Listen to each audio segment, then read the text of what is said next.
श्री रमण महर्षि ने भिक्षा के महत्व को समझाया कि यदि एक सम्राट भिक्षा मांगने जाता है तो उस भिक्षा में भी महानता है।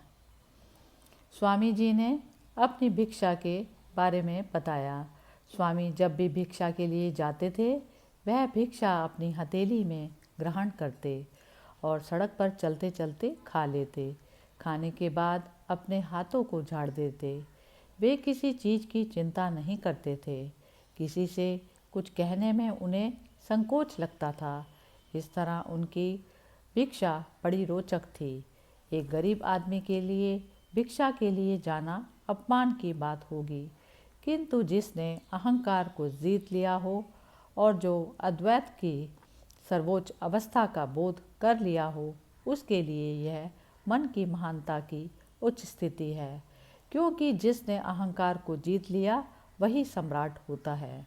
भिक्षाटन में उन्हें जो जानते थे वह तो भिक्षा तुरंत देते थे, किंतु जो नहीं जानते थे वे कहा करते कि तुम मजबूत हो, हट्टे कट्टे हो, इस तरह भिक्षु की तरह आने की जगह एक कुली का काम क्यों नहीं करते। स्वामी जी इस पर मौन रह जाते, कुछ नहीं बोलते और यह सोचकर हंसकर चल देते कि सामान्य व्यक्ति के लिए इस तरह की बात करना उचित ही है। बाद में कुछ दिनों बाद भिक्षा की महानता के संदर्भ में महर्षि जी ने एक कहानी सुनाई। यह कहानी योग वशिष्ठ की है, जो भागीरथ की है। यह घटना उनके द्वारा गंगा को धरती पर लाने के पूर्व की है। भागीरथ जी एक सम्राट थे, किंतु साम्राज्य उनके आत्मज्ञान के मार्ग में बड़ा अवरोधक बना हुआ था। अपने गुरु के परामर्श से एक यज्ञ करने के उपरांत उन्होंने अपना संपूर्ण राज्य एवं वैभव का परित्याग कर दिया, पर कोई राजा बनने के लिए तैयार नहीं थे। तब उन्होंने पड़ोसी राजा को बुलाया, जो कभी उनका दुश्मन हुआ करता था। उन्होंने साम्राज्य उसे दान में दे दिया।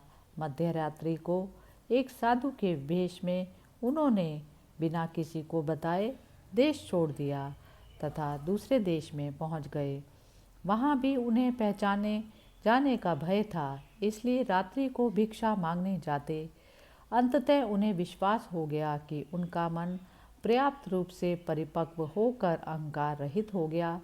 तब उन्होंने अपने जन्म स्थान पर जाने का निश्चय किया। वहाँ वह सभी सड़कों पर भिक्षा मांगने निकल गए। किसी के द्वारा पहचान न किए जाने पर एक दिन वह राजमहल गए। पहरेदार ने उन्हें पहचान लिया। उसने उन्हें नमन किया तथा तुरंत जाकर तत्कालीन राजा को बताया। भय से कांपते हुए राजा शीघ्रता से आए तथा भागीरथ से अपना राज्य वापस लेने का अनुरोध किया, किंतु भागीरथ सहमत नहीं हुए। क्या तुम मुझे भिक्षा दोगे या नहीं? उन्होंने पूछा। राजा के पास भिक्षा देने के अतिरिक्त कोई और रास्ता नहीं था। भागीरथ उसे लेकर प्रसन्नतापूर्वक चल दिए। बाद में कुछ कारणों से वे दूसरे राज्य के राजा बने तथा अपने देश के राजा के मृत्यु के बाद लोगों के विशेष अनुरोध पर राजा की बागडोर संभाली। वशिष्ठ में यह कहानी विस्तार से है। राज्य जो पहले उन्हें बोझ लगता था, अब किसी परेशानी का कारण नहीं था, क्योंकि अब वे एक ज्ञानी थे। श्री रमण महर्षि जी का यह कहना है कि दूसरे लोग भिक्षा की प्रसन्नता का बोध कैसे कर सकते हैं। भीख मांगकर खाने से महान कार्य कुछ भी नहीं है। यदि एक सम्राट भीख मांगने जाता है तो उस भिक्षा में भी उसकी महानता है। केवल वृक्षों के नीचे रहना, हथेलियों पर भोजन करना, संपदा के देवी का भी एक अनुपयोगी वस्तु समझकर परित्याग करना, कपड़े का एक टुकड़ा वस्त्र के रूप में पहनना जैसी चीज़ों को अपनाने वाले लोग भाग्यशाली हैं। एक दूसरी बार महर्षि जी ने एक चिंताकुल भक्त जीवी सुब्रमण्या को बताया कि आप जानते हैं कि जब वह तिरुवण्णामलई आए तो कैसा था। एक समय था जब वे शहर के चारों ओर भिक्षा के लिए जाते थे, तब वह मौन धारण किए हुए रहते थे। इसलिए सड़क पर गुजरते समय किसी मकान के सामने वह रुकते नहीं और धीरे से ताली बजाते। यदि कोई प्रति उत्तर नहीं मिलता तो वहाँ से चल देते। जितना भी भोजन उन्हें मिलता या दूसरों को मिलता उसे एकत्रित करके उसका मिश्रण बना लेते। तब सभी उनमें एक एक कौर को ग्रहण करते। एक बार एकमात्र इतना ही भोजन, बस जितना जरूरी होता उतना ग्रहण करते।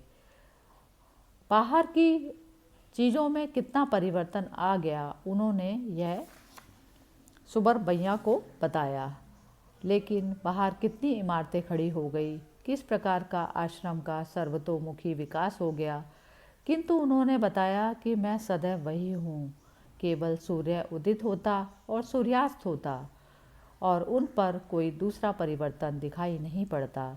इसलिए सभी उतार चढ़ाव, अच्छी बुरी परिवर्तन की परिस्थितियों में स्थिर रहते हुए उन्होंने यह उदाहरण दिया कि आप सभी मेरी तरह बनिए। जब कभी निराशा एवं उदासीनता के शिकार हो जाएं, तब श्री रमण महर्षि ने बताया कि आप उन्हें स्मरण करें, क्योंकि उनकी मन की अवस्था हमेशा एक जैसी रहती।